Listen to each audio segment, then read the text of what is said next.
अस्सलाम वालेकुम नाजरीन। मैं हूं अलीगुल चांडियो और आप देख रहे हैं मेरा यूट्यूब चैनल। मैं आज पाकिस्तान के उन नौजवानों के साथ एक बातचीत करना चाहता हूं जो जिन लोगों के साथ सऊदीया में फ़्रॉड होता है वीज़े के नाम पे। काफ़ी मैं देखता रहता हूं, अपने यार दोस्तों के साथ में जाता रहता हूं, तो काफ़ी लोग मुझे ऐसे मिलते हैं जिनके साथ वीज़ा लेने के बाद फ़्रॉड होता है। या तो उनका इकामा नहीं बनता, या तो उनको रहाइश नहीं मिलती, या तो इनको काम नहीं मिलता। अगर काम ये वो हर चीज़ मिलती है तो फिर उनको सैलरी नहीं मिलती। तो ये उनके साथ काफ़ी मसले मसाइल होते हैं जो मैं देखता रहता हूँ अक्सर यहाँ पे सऊदी अरब में, ख़ास तौर पे। दूसरी गल्फ़ कंट्री में भी, कुवैत, ओमान, कतर या दुबई में भी होते होंगे, लेकिन यहाँ पे सऊदीया में अक्सर उनके साथ बहुत ज़्यादा फ़्रॉड होता है। तो उनको आज एक मैं मशवरा देता हूँ और उनको आज एक उनका हल भी बताता हूँ कि आप इन फ्रॉड से कैसे बच सकते हैं। क्योंकि मैं खुद तकरीबन 4-5 साल से सऊदी में रह रहा हूँ। इससे पहले भी मैं रहा हूँ, इससे पहले मैं दुबई में भी रहा हूँ। तो इस चीज़ से काफ़ी मैं थोड़ा वाकिफ़ हूँ, जो जिन चीज़ों से हमारे लोगों के साथ फ्रॉड होता है। सबसे पहले आप जिन एजेंट से या जिन लोगों से आप वीज़े लेते हो, आपको वो बताते हैं ये भी होगा, 8 घंटे ड्यूटी होगी, इतनी तनख्वाह होगी, मेडिकल इंश्योरेंस, ये वो हर चीज़ होगी, लेकिन असल में कुछ नहीं होता। ऐसा नहीं होता है।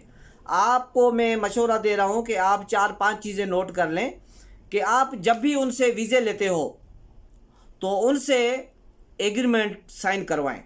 जैसे एग्रीमेंट, हम कोई प्लाट, कोई मकान वगैरह अपना भेजते हैं तो उसकी हम मुआहिदा एग्रीमेंट करते हैं, जिसको मुआहिदा बोलते हैं। एग्रीमेंट स्टाम्प पेपर लेके, और उस पर आप उनके साथ, एजेंसी वाले के साथ, जो एजेंट आपको वीज़े दे रहा है या कोई भी और बंदा एजेंसी के या एजेंट के अलावा कोई और बंदा आपको वीज़ा दे रहा है, तो उनके साथ आप एग्रीमेंट कर लें। जब एग्रीमेंट करेंगे कि भाई ड्यूटी कितनी होगी 8 घंटे मिसाल के तौर पर, इकामे की फ़ीस कितनी होगी सालाना, सालाना फ़ीस कौन होगी, इतनी होगी, वो कौन भरेगा, हम खुद भरेंगे या जो कंपनी हमें बुला रही है या जो शिरका हमें बुला रहा है वो भरेंगे, रहाइश किस पे होगी, खाना पीना कहाँ पे कौन देगा, कंपनी देगी या हमारा अपना होगा, आने जाने की टिकट किसकी होगी, कंपनी देगी या हमारी अपनी होगी, ठीक है, और छुट्टियों पे पैसे देंगे या नहीं देंगे। ये सारी जितनी भी चीज़ें हैं ये आप उनसे एग्रीमेंट करवा के लिख लें, उनसे साइन ले लें, अपने 2 गवाह बना दे और एग्रीमेंट पे उनसे सिग्नेचर लेके और पूरी एग्रीमेंट बना के वो अपने पास रख ले। अगर ये चीज़ें जो आप एग्रीमेंट में या जो चीज़ आप मुआहिदों में लिखेंगे कि ये चीज़ अगर ना हुई तो हम पैसे आपसे डबल करके लेंगे, हम सऊदीया से वापस आएंगे और वापस आके हम पाकिस्तान में हम आपसे पैसे डबल करके लेंगे, तो वो फंस जाएगा। क्योंकि अक्सर उनके साथ भी जो एजेंट होते हैं, उनके साथ भी जो सऊदी में लोग बैठे हुए हैं, जो सऊदी शहरी हैं, वो भी फ्रॉड करते हैं, वो भी धोखा करते हैं। क्योंकि वो कोई छोटी कंपनी बना लेते हैं, उसमें 4-5 वीज़ा निकलवाते हैं और वो बंदों को बुलवाते हैं यहाँ पे, वो उनको काम नहीं देता है। 3-4 महीने वो बंदे बेचारे ख्वार होकर और फिर वापस मजबूरन पाकिस्तान वापस चले जाते हैं। उनसे क्या होता है, वो पीछे से उनको हुरूप दे देता है या खुरूज दे देगा और दोबारा उसी वीज़ाओं पे वो दूसरी वीज़ा निकलवाएगा। तो ये इनका समझो कारोबार हो जाता है। यहाँ पे वो दोबारा वीज़े निकलवाएगा, फिर दोबारा किसी एजेंट को देगा कि भाई ये 7 लाख, 8 लाख, 10 लाख की वीज़ा भेज दो। क्योंकि उसका वो साइकिल रिसाइकल ये चलता रहता है। क्योंकि वो वीज़ा निकलवाएगा, फिर बंदे भेजेगा उधर, इसकी कंपनी नहीं।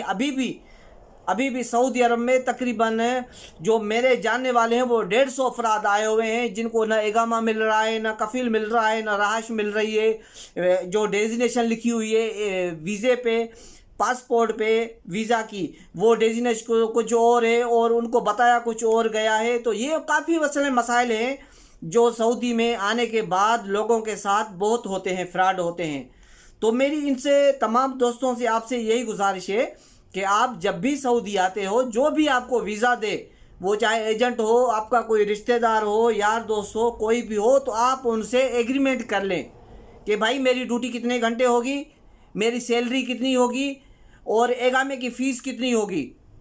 क्योंकि एगामे की फ़ीस बताते कुछ पाकिस्तान में और है, यहाँ पे उनको पता ही नहीं होता है। वहाँ पे बताएंगे आपको 1000, 1100, 1500 फ़ीस होगी, लेकिन यहाँ पे 10-10, 12-12 हज़ार एगामे की फ़ीस होती है सालाना।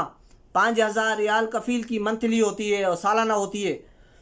12 और 5 17,000 रियाल तो आपके कन्फर्म है, जिसमें इंश्योरेंस भी है, आपकी हर चीज़ है उसमें।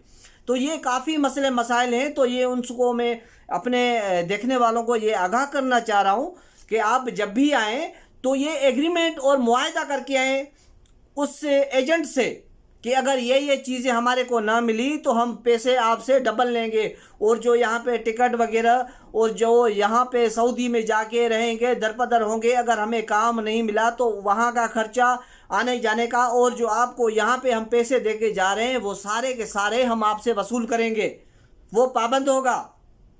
और अक्सर आप देखोगे कि आपको कोई एग्रीमेंट करके लिख के नहीं देगा, सब बोलेगा यार तुम चले जाओ, बेफिक्र हो जाओ, मैं बैठा हूँ, मैं आपका कर लूँगा, आप बेफिक्र हो जाओ और मैं हूँ ना।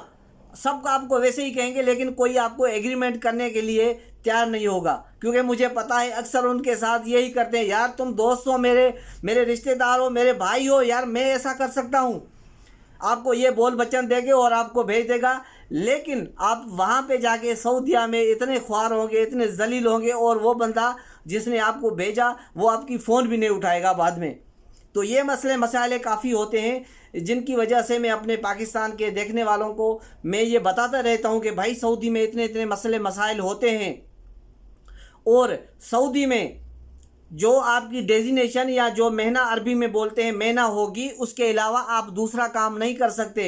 आपको बोलेंगे कि चलो यार तुम वो काम कर लेना, अगर ये नहीं मिल रहा है तो वो कर लेना। नहीं, अगर आप जिस काम से आए हैं, जो आपकी डेजिनेशन है, अगर आप वो काम कर रहे हैं तो ठीक है। अगर आपने वो काम नहीं किया और दूसरे काम में आपको पुलिस ने पकड़ लिया तो उसी टाइम पे आपको खरूज लगा के और भेज देगी, क्योंकि वो बोलेंगे कि भाई आपकी डेजिनेशन यहाँ पे ये है और आप काम कौन सा कर रहे हैं। तो ये काफ़ी मसले मसाइल होते हैं, जिनकी वजह से मैं तो देखता रहता हूँ। मैं खुद सऊदीया में रहता हूँ 4-5 साल से, और इससे पहले भी 3 साल रहा हूँ। तो मुझे ये सारी चीज़ों का पता है। और तकरीबन बंदे यहाँ पे रोते रहते हैं, बेचारे परेशान होते हैं कि वीज़े के पैसे नहीं है, काम नहीं है, अभी क्या करें। तो ये उनके साथ मसले मसाइल हैं। तो मैं अपने चाहने वालों को यही और देखने वालों को यही मशवरा देता रहता हूँ कि भाई आप जिससे भी वीज़ा ले उससे एग्रीमेंट लाजमी लिखवाना। अगर एग्रीमेंट आपको लिख के ना दे तो आप वीज़ा नहीं लेना, मैं बता रहा हूँ। वो आपको अक्सर आपको एग्रीमेंट नहीं लिख के देगा। अगर आप एग्रीमेंट पे नहीं साइन करेंगे तो वो आपको वो पाबंद होगा। तो मेहरबानी करके आप उनसे एग्रीमेंट लाजमी लिखवाएं। तो इंशाल्लाह दूसरे वीलॉग किसी में मिलेंगे। हो सके तो मेरे वीडियो को सब्सक्राइब करें, मेरे यूट्यूब चैनल को एजी चांडियो के नाम से है, और मेरा ये वीडियो शेयर करें ताकि तमाम जो पाकिस्तान से, जो पूरे पाकिस्तान से हमारे देखने और चाहने वाले हैं, जो सऊदी अरब का शौक़ रखते हैं और जो यहाँ पे आना चाहते हैं, उनको ये इस चीज़ों का पता होना चाहिए और मालूम होना चाहिए कि सऊदीया में ये चीज़ें होती है और ये काम हमें करके और फिर जाना चाहिए। तो तब तक के लिए अल्लाह हाफिज़।